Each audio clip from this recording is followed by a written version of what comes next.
Feels like you're always looking for love, right?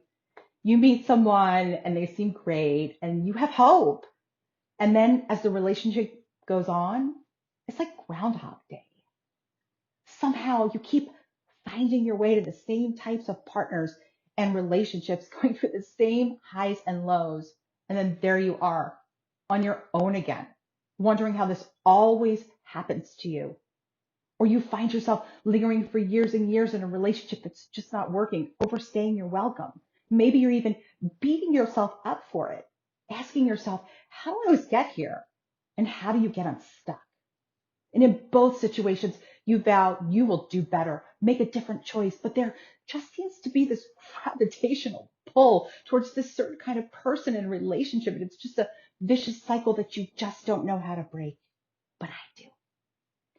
Start by recognizing that you may be suffering from something I call romanticitis disconnecteditis, which is a potentially chronic condition that, yes, has a name I made up, and the power to keep us acutely divided between what we think or say we want versus what we actually do want in love. Think about it logically. If we don't know what we want from love and how it fits into the broader picture of our bigger lives, how will we ever get it? Luck? Osmosis? Divine intervention?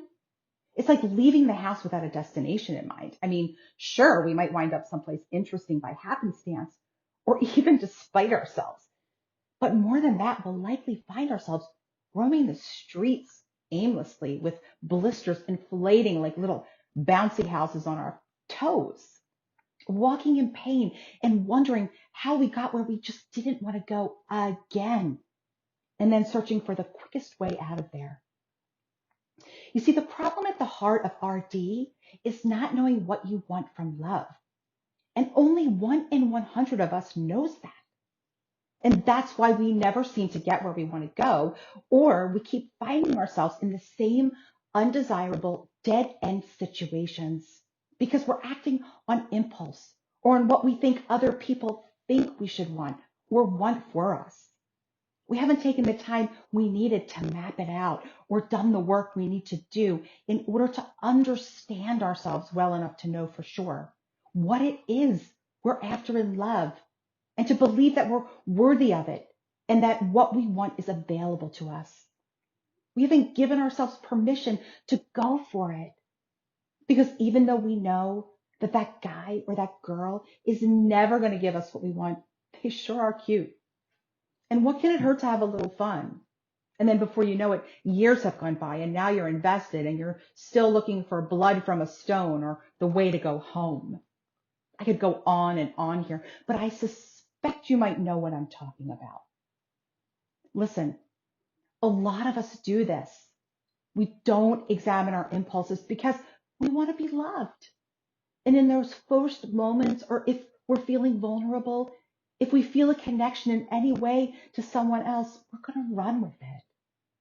Even if the reason why we feel a connection tracks back to a familiar but not so great belief or experience that we've long buried in our subconscious. Now, with that said, the best way to cure yourself of romanticitis disconnecteditis is to get conscious, to find and figure out what you want from a partner in a relationship in your life, and to examine those connections closely for what they're really all about, and then date strategically, saying yes to those people and situations who can actually get you where you want to go, and thanks but no thanks to those people who you may find yourself drawn to before you even know them because they're triggering some familiar but not so great stuff. Or they may very well be perfectly nice and great for the moment, but they aren't going to advance your cause or give you what you want over time. And so here's what I mean. Let's say you want a family and you meet a great guy who doesn't, but he's cute and you've got time, although maybe you don't. So you go for it. Chances are you're not going to change his mind. Let's say you want marriage and you meet someone who doesn't want marriage. You're probably not going to change that person either. Let's say you meet someone that you're instantly drawn to and it's so weird, like you've just known each other, and then you get involved and you find out that they are the carbon copy of a complicated parent. How could you have known when they presented as completely different in the beginning when you first met. Getting taller and thinner and smarter and more accommodating and more patient and more willing to defer your life for theirs, or putting your head in the sand and not questioning a burning attraction to someone you hardly know. Those things will never change another person or what they want. They'll only change you. They'll only have you compromising your own goals and desires, and sometimes your very self, which brings on all kinds of nothing that you want. I say, why put yourself through all of that when you can figure out what you want on the front end and use it to be discerning and spare yourself the pain and aggravation? Now, to be clear, even if you think it's hard to know someone until, well, you know them, I'd like to respectfully disagree. It's been my experience and the experience of others I've coached and witnessed that people show their hands pretty quickly. You just need to be willing to see them. Do you really need to date someone for months or even years to know who they are and what they want from you and love? Because if we're being really honest, don't we know? We just don't like it. We wish it was different, that they wanted exactly what we did and everything worked out in the end, like it does in the movies.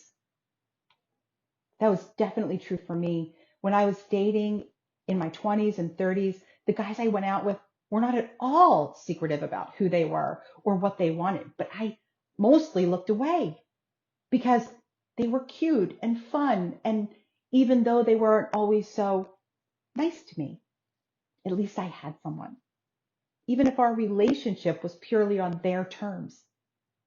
And then I met a really wonderful man who I deeply loved and dated for 12 years, who treated me well and did the very best he could to be there, and who said from the very start that he never wanted to get married. And still, it took me more than a decade to accept it and move on, to cure myself of my own RD, where I was choosing to stay in a situation that wasn't giving me anywhere close to what I wanted, to make peace with the fact that no amount of cute and fun and liking me would compensate for the fact that we just didn't want the same things from love.